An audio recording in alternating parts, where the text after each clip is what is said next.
So now that we've written that out, we can look and see, okay, we're going to be finding an angle, okay, and the sides that we're dealing with are the adjacent side to the angle and the hypotenuse. So I look through here and I say, okay, which one of these deals with the adjacent side and the hypotenuse? This one deals with the opposite side and the hypotenuse, so that one's not going to work. So let's cross it out. This one is working with the adjacent side and the hypotenuse, so that one we like. Let's use it. So we're going to say cos theta is equal to the adjacent over the hypotenuse.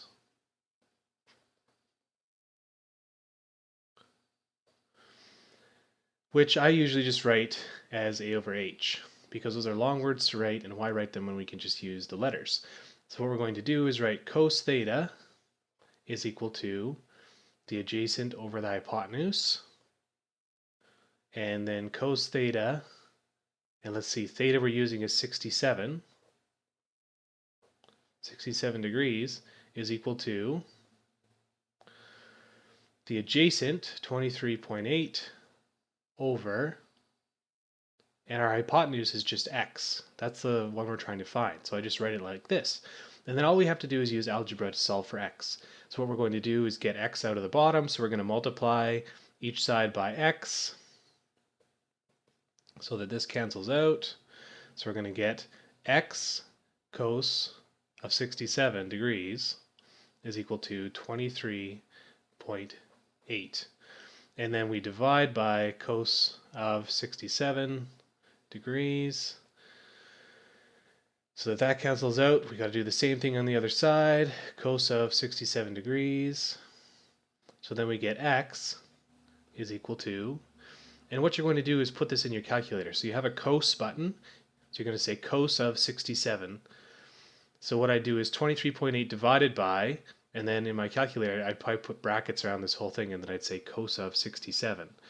So what we get, and actually I did out the math for that too, I got 23.8 divided by 0.391.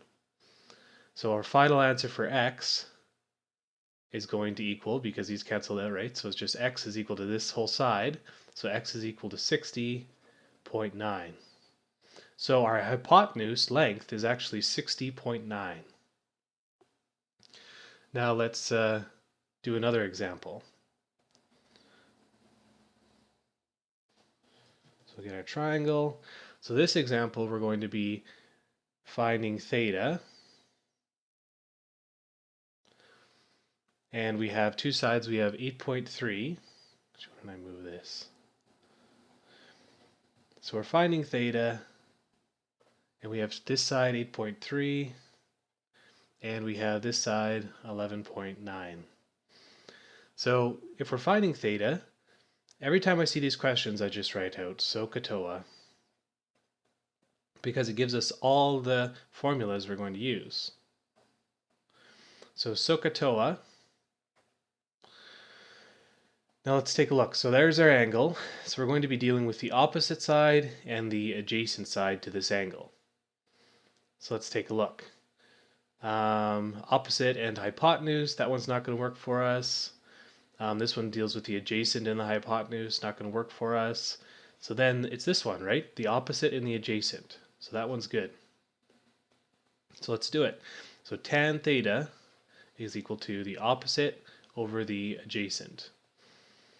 So that's just tan theta is equal to the opposite, which is just 8.3, over the adjacent, which is just 11.9.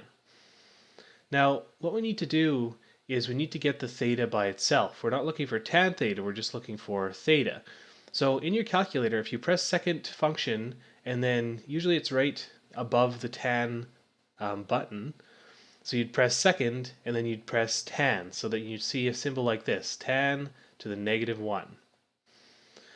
So to get rid of the theta, what we need to do is we're going to take the tan to the -1 of each side, because that's going to get rid of this tan. So we're going to say tan to the -1 of tan theta is equal to tan to the -1 of these numbers. So 8.3 divided by 11.9 was just 0.697.